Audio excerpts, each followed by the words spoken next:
The text message arrived at 2:47 p.m. on a Thursday afternoon with an attached photo that made Marcus Freeman's blood run cold. His perfectly maintained 6-foot privacy fence, the one he'd spent 3 weekends installing by hand, the one that had stood for 2 peaceful years, lay in splintered pieces across his backyard. The photo showed his neighbor, Diane Patterson, standing triumphantly beside a rented chainsaw, her HOA president badge glinting in the Arizona sun. The caption read, "Non-compliant structure removed as per HOA authority. Invoice for removal services to follow. Diane Patterson, HOA president. Marcus." A 38-year-old structural engineer who specialized in commercial building codes stared at his phone screen in his downtown Phoenix office, his hands trembling with a rage he hadn't felt since his divorce 3 years earlier. 2 years. 2 years of peace and privacy in his backyard. 2 years of his daughter having a safe, enclosed space to play. 2 years of protection from Diane's constant surveillance and complaints. Gone, destroyed, by a woman with a chainsaw and a power trip. But what Diane Patterson didn't know, what she couldn't possibly have known, was that the man she'd just declared war on had spent 15 years designing structures that were built to last centuries. And if she wanted to play demolition games, Marcus Freeman was about to teach her the difference between a fence and a fortress before we dive into how Marcus turned his backyard into an impenetrable masterpiece that drove his HOA president absolutely insane. Hit that like button and subscribe. Because when an engineer decides to follow HOA rules to the absolute letter while simultaneously making someone's life miserable, the results are absolutely spectacular. Now let's see exactly how one destroyed fence became the catalyst for the most perfectly legal revenge in HOA history. This is a story in 3 parts. The violation that transformed a peaceful homeowner into a man on a mission, the confrontation where architectural knowledge became an unstoppable weapon, and the construction that proved sometimes the best revenge is built with mortar and rebar. In the first part, you'll witness how what began as neighborly disagreement escalated into property destruction and legal chaos. How a dedicated father who'd done everything by the book found his property vandalized by the very person supposed to protect it. How reasonable requests turned to threats, and how those threats were backed by a woman who fundamentally misunderstood both her authority and who she was dealing with. You'll feel his shock turn to calculated fury as he realized the system had failed him completely. In the second part, the tables turn dramatically when Marcus stops defending and starts building. Using his professional expertise to navigate every loophole, exploit every regulation, and design something so perfectly compliant yet so absolutely infuriating that the HOA president loses her mind. And in the final part, justice arrives not with lawyers or lawsuits, but with concrete trucks, masonry crews, and a structure so magnificent and so utterly unassailable that it becomes neighborhood legend. Here's exactly how it happened. Marcus Freeman had purchased the modest 4-bedroom home in the Saguaro Heights subdivision 4 years earlier, shortly after his divorce. As a senior structural engineer for one of Phoenix's largest commercial architecture firms, he'd specifically chosen this property for its oversized lot, nearly 1/3 of an acre, which gave his 7-year-old daughter Emma plenty of space to play when she visited on weekends. The house needed work, but Marcus had the skills and the time. He'd renovated the kitchen, updated the bathrooms, and landscaped the front yard with desert plants that thrived in Arizona's brutal heat. His neighbors had initially welcomed him warmly. He was quiet, maintained his property meticulously, and his daughter's laughter on weekend visits brought life to the cul-de-sac. He helped elderly Mr. Rodriguez next door with yard work, lent tools freely, and generally lived by the principle that good fences make good neighbors, which is why he'd built one. The fence project had started 2 years earlier, prompted by a specific need: Emma, then 5 years old, had developed a passion for outdoor play, but Marcus worried constantly about her wandering toward the street or into neighboring yards while he cooked or answered work calls. A privacy fence seemed like the obvious solution. Marcus, being thorough by nature and profession, had done everything correctly. He'd pulled up the Saguaro Heights HOA covenants, all 47 pages, and studied them like blueprints. Section 7.3 addressed fencing. Homeowners may install privacy fencing not to exceed 6 feet in height, constructed of wood, vinyl, or composite materials in neutral colors, white, beige, tan, or gray, subject to Architectural Review Committee approval and compliance with all setback requirements. Marcus had submitted his application with detailed drawings, material specifications, and photos of similar fences in the neighborhood. He'd waited the required 30 days. When no response came, the covenant stated that lack of response within 30 days constituted approval. Marcus had kept every email, every certified mail receipt, every piece of documentation. He'd hired a surveyor to mark his exact property lines. He'd chosen cedar wood in a warm tan color that complemented his desert landscaping. And he'd built it himself over 3 weekends, taking pride in every perfectly level post, every properly secured panel. The fence had been perfect, 6 feet tall exactly, set back the required 3 feet from property lines with a gate that latched securely and posts sunk in concrete. Emma had loved it immediately, declaring the backyard her secret garden. Marcus had finally been able to relax while she played, knowing she was safe and contained. His property value had increased. Privacy fencing was highly desirable in Phoenix neighborhoods. Even his neighbors had complimented it. For 2 years, the fence had stood without incident, weathering desert sun and occasional monsoon rains.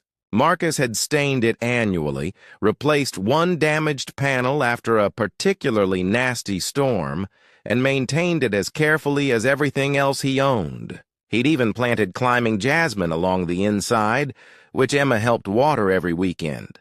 That fence represented safety, privacy, and a father's love for his daughter. And Diane Patterson had destroyed it with a chainsaw.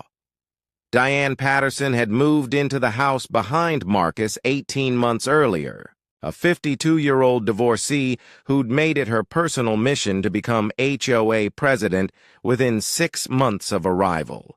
She was a retired paralegal with too much time, too much ambition, and a fundamental misunderstanding of what HOA authority actually meant. Diane treated the position like she was mayor of a small city, creating initiatives and enforcement priorities that existed nowhere in the actual covenants. She'd tried to ban certain flower colors, attempted to enforce quiet hours that weren't in any bylaws, and sent threatening letters about minor violations that weren't actually violations at all. Most neighbors ignored her, paid their dues, and avoided engagement. Marcus had done the same until Diane decided his fence was her next target. The campaign against Marcus's fence had started 3 months earlier with a certified letter claiming his fence violated setback requirements. Marcus had responded with his survey documentation proving the fence was exactly where it should be. Diane had then claimed the color was non-compliant. Marcus had sent photos of 5 other tan fences in the neighborhood and the original approval documentation. Diane had claimed he'd never gotten approval. Marcus had sent the certified mail receipts and the covenant language about 30-day deemed approval. Each time, Marcus provided documentation so thorough it could have been submitted to a building department. Each time, Diane's claims crumbled. And each time, Diane's emails became more hostile, more irrational, more desperate. The final letter had arrived 1 week before the destruction, claiming the fence was structurally unsound and presented a safety hazard and demanding immediate removal. Marcus had responded with a structural assessment he'd conducted himself, complete with engineering stamps and calculations proving the fence could withstand wind loads far exceeding Phoenix building codes. What Marcus didn't know was that Diane had decided documentation didn't matter.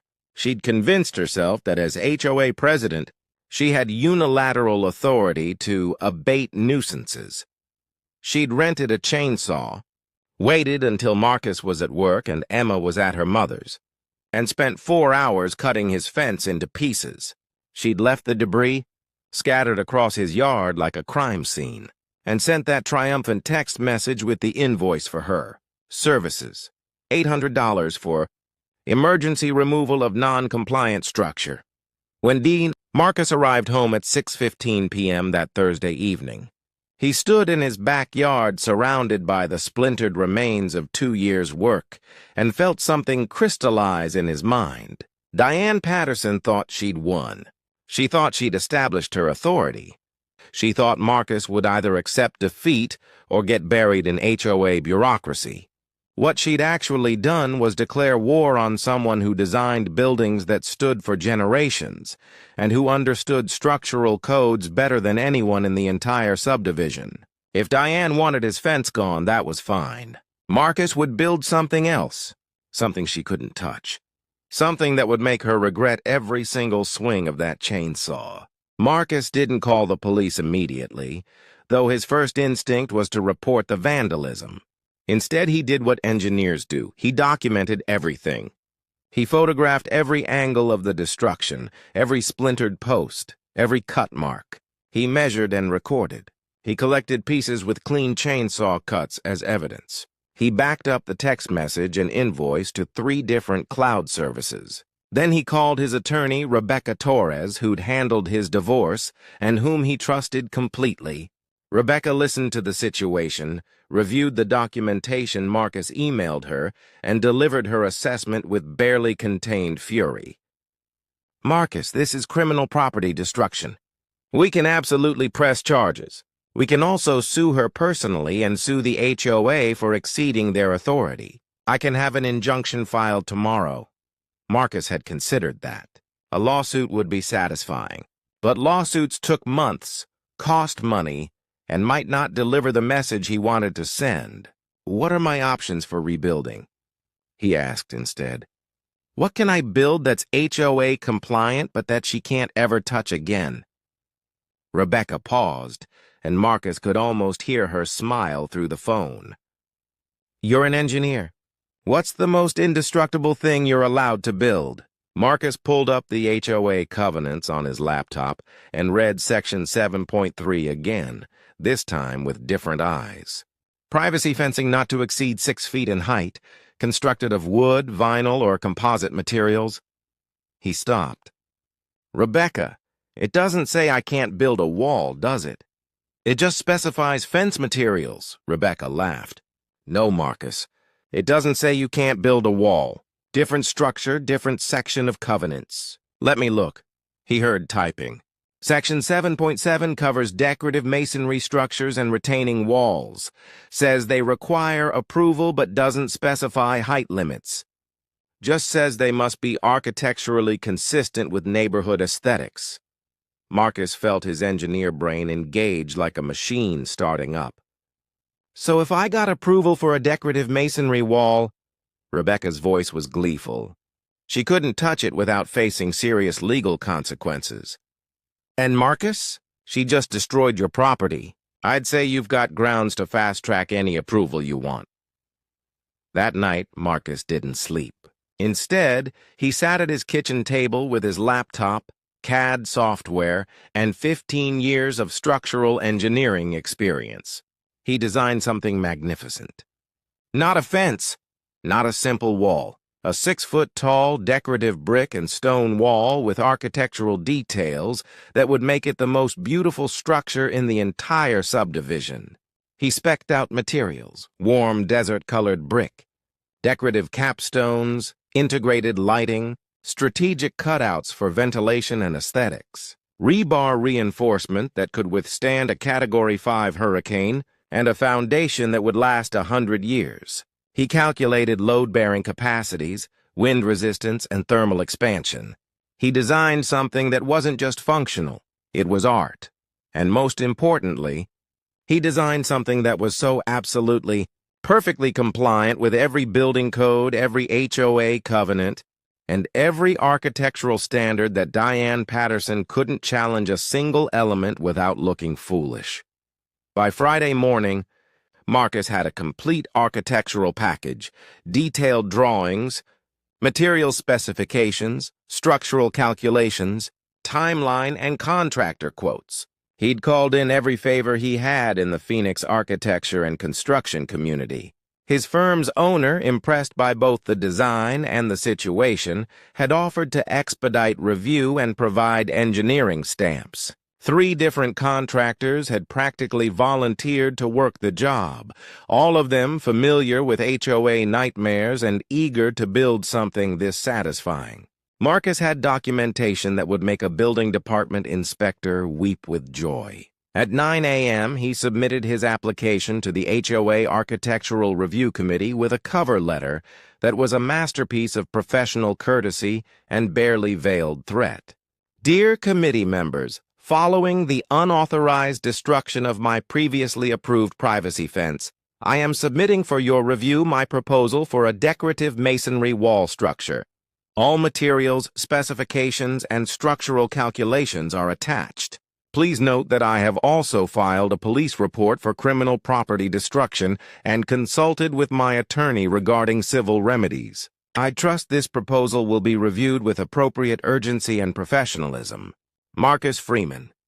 P.E. Marcus also sent copies to every HOA board member individually to his attorney and posted in the neighborhood Facebook group with his destroyed fence photos and a simple caption. 2 years of work destroyed without notice. Time to build something better. The neighborhood response was immediate and overwhelming. Neighbors who'd been terrorized by Diane's overreach flooded the comments with support.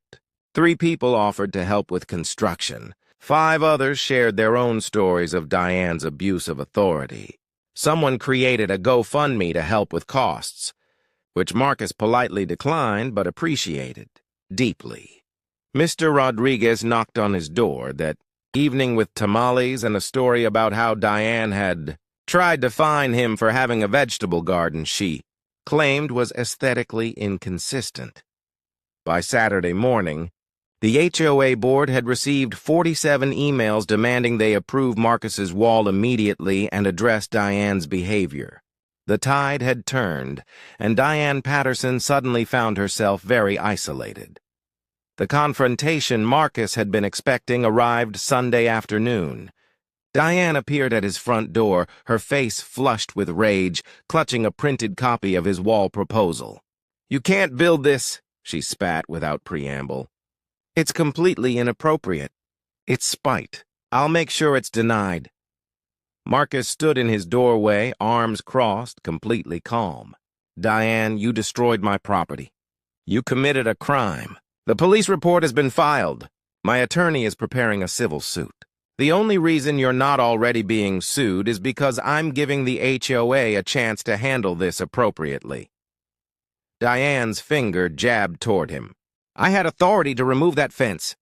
It was non-compliant." Marcus pulled out his tablet and began displaying documentation. "You had no such authority. I have approval records. I have survey documentation. I have structural certification. You had a chainsaw and an overinflated sense of power." Diane's voice rose. "I'll deny your wall application. You can't build anything without approval." Marcus's expression never changed. "Actually, Diane, you can't. Because you're not the Architectural Review Committee, you're the HOA president, and the president doesn't have unilateral approval authority. The committee has 7 days to respond per Covenant Section 4.2. If they fail to respond, it's deemed approved. And given that you just committed property destruction, I don't think the committee is going to side with you." He leaned forward slightly. "But please deny it. Give me more evidence for my lawsuit. My attorney would love that." Diane's face went from red to purple. "This is harassment. You're bullying me." Marcus actually laughed.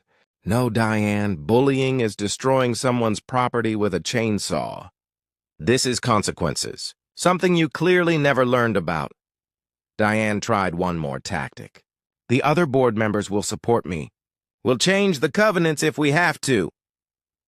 Marcus pulled up his phone, showing the neighborhood Facebook group with its flood of support.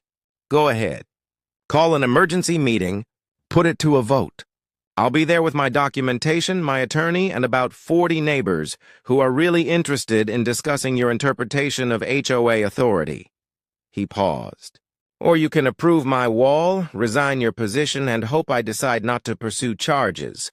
Your choice. Diane stood there trembling, her power structure crumbling around her. She'd built her entire identity around HOA authority, and she was watching it dissolve. You'll regret this, she hissed. Marcus shook his head slowly. No, Diane, I really won't. You destroyed something I built for my daughter. Something that kept her safe. You did that out of spite and ego. Now you get to watch me build something 10 times better that you can never, ever touch. He stepped back and closed the door in her face, the same way she'd dismissed him so many times before. On Monday morning, the HOA Architectural Review Committee, consisting of 5 homeowners who were absolutely done with Diane's behavior, held an emergency session. Marcus attended with his attorney and his complete documentation package. The meeting lasted 20 minutes. The committee unanimously approved his wall proposal with written findings that his design was architecturally exceptional and fully compliant with all covenants and applicable building codes. They also issued a formal censure of Diane Patterson for exceeding presidential authority and engaging in unauthorized property destruction. 2. Board members resigned their positions specifically to distance themselves from Diane's actions. By Tuesday, Diane had received notice from the HOA's insurance company that they would not cover any liability related to her chainsaw incident and that she was personally liable for all damages.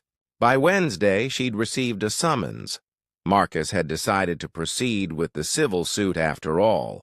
And by Thursday morning, when the first construction truck pulled up to Marcus's property, Diane Patterson was packing to move. The construction of Marcus's wall was a neighborhood event. The contractor, Miguel Santos, had brought his best crew and treated the project like a showcase piece. Marcus had taken 2 weeks of vacation time to be present for every step, partially to ensure quality and partially because watching it rise was deeply therapeutic. They started with excavation, digging a foundation trench that went down 3 feet, far deeper than necessary but absolutely ensuring stability. The concrete pour was magnificent, reinforced with rebar in a grid pattern that could have supported a small building. Miguel had whistled appreciatively. Marcus, this foundation could hold up a 2-story house. What are you planning, man? Marcus had smiled. I'm planning for this to outlast everything in this neighborhood. Forever. The bricklaying began on day 3, and neighbors began stopping by to watch. The bricks were genuine clay in a warm desert sand color that glowed in the Arizona sun. The masons worked with precision, their mortar joints perfectly consistent, their level constantly checked. By the end of week 1, the wall was 4 feet high, and it was already clear this wasn't a normal structure. Marcus had designed decorative elements, subtle geometric patterns in the brickwork, recessed sections that created shadow play, integrated LED lighting that would make the wall glow softly at night. He'd incorporated glass block sections at eye level that allowed light through while maintaining privacy, creating a beautiful aesthetic while solving the closed-in feeling that some privacy structures created. The capstones were natural flagstone in complementary desert colors, creating an organic contrast to the precision of the brick. By week 2, at full 6-foot height, the wall was stunning. Neighbors were bringing friends by to see it. A local design blogger asked to photograph it. The HOA vice president, acting president after Diane's quiet resignation, asked if Marcus would consider presenting his design at the next community meeting as an example of excellent architectural enhancement. The wall's completion coincided with Emma's weekend visit, and Marcus had planned something special. He'd installed a custom wooden gate with wrought iron details and a soft, close mechanism that made it feel like luxury. The interior of the walled backyard had been completely renovated. New desert landscaping, a flagstone patio, string lights, and a small fountain that gurgled peacefully. When Emma arrived Friday evening and Marcus walked her through the gate, her 7-year-old face lit up with wonder. "Daddy, it's like a secret castle." She ran her hands along the warm brick, examined the glass blocks, and declared it the most beautiful wall in the whole world. Marcus lifted her up so she could see the decorative capstones. "This wall is going to be here when you're grown up, Em, when you bring your own kids to visit. It's not going anywhere." Emma hugged him tightly. "Not like the fence." Marcus's jaw tightened. "Not like the fence." The final cost of Marcus's wall was $32,000, far more than his destroyed fence had cost, but worth every penny. The lawsuit against Diane had been settled out of court for $15,000 plus her resignation from the HOA board and a formal written apology. Diane had moved out of the neighborhood 2 months later, unable to face the neighbors who now saw her as the cautionary tale she was. The HOA had amended their covenants specifically because of the incident, creating clear limits on presidential authority and formal procedures for addressing compliance issues. 3 other neighbors had commissioned Marcus to design similar walls for their properties, creating a new aesthetic standard for the subdivision. And Marcus's wall had been featured in Arizona Desert Living magazine as an example of architectural excellence in residential design. 6 months after completion, on a warm March evening, Marcus sat on his patio with Emma, watching her draw pictures in sidewalk chalk while the wall's integrated lighting created a soft amber glow. His backyard was exactly what he'd envisioned: safe, beautiful, private, and permanent. The wall stood strong against the desert wind, its craftsmanship evident in every detail. Mr. Rodriguez had brought over carne asada that afternoon, and they'd grilled together while Emma played. "You know," Mr. Rodriguez had said, studying the wall, "this is going to be here long after we're all gone. People will wonder why someone built something this solid just for a backyard." Marcus had smiled. "Let them wonder. I'll know it was because someone tried to take away my daughter's safe place, and I made sure that could never happen again." Marcus had learned something profound during those months of conflict and construction. He'd learned that sometimes doing everything right, following every rule, maintaining every standard, providing every documentation, wasn't enough to protect you from people who simply didn't care about rules. But he'd also learned that expertise, properly applied, was more powerful than any amount of bureaucratic bluster. Diane Patterson had thought her HOA title made her powerful. But real power wasn't a title. It was knowledge, skill, resources, and the willingness to use all 3 to protect what mattered. Marcus had built more than a wall. He'd built a legacy, a lesson, and a line that no one would ever cross again. As Emma laughed and ran through the gate to show him a butterfly she'd found near the fountain, Marcus thought about that destroyed fence and felt nothing but gratitude. Diane had unknowingly given him a gift. She'd forced him to build something better, something permanent, something that would protect his daughter not just today, but for decades to come. The fence had been good, but the wall was perfect. And every time Marcus looked at it, he remembered that sometimes the best revenge isn't getting even. It's building something so magnificent that your enemy can only stand outside and witness their own irrelevance. Justice, whether delivered by courts or contractors, was sweetest when it was built to last. Meanwhile, in Portland, Oregon, retired architect James Chen received a certified letter from his HOA demanding he remove his unauthorized garden shed, specifically the small writing studio he'd designed for his wife.